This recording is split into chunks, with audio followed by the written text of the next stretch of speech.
Good morning বন্ধু। আর সরস্বতী পুজো তো বন্ধু চলে এলো। দুদিন পড়েছে, রবিবার আর সোমবার। তোমরা যারা যারা পুজো করবে মন দিয়ে পুজো করো।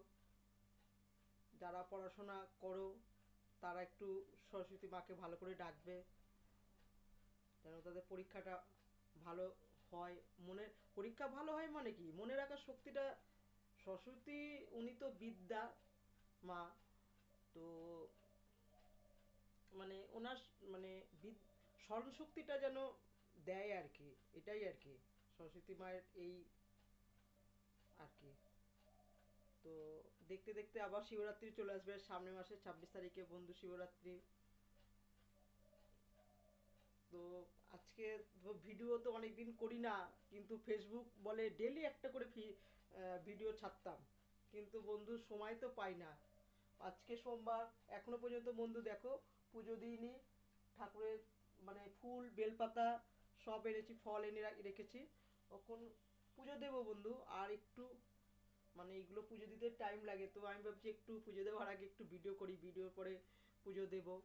এরপরে তারপরে সব কিছু করব। তার জন্য বন্ধু এই আর কি বন্ধু,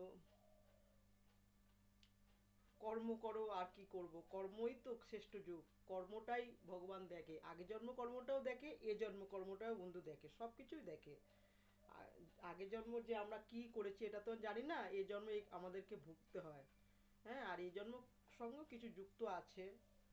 যেমন আমি আগের জন্ম কি করেছি জানি না বন্ধু, এই জন্ম এরকম জীবনটা এইভাবে কাট- কেটে যাচ্ছে।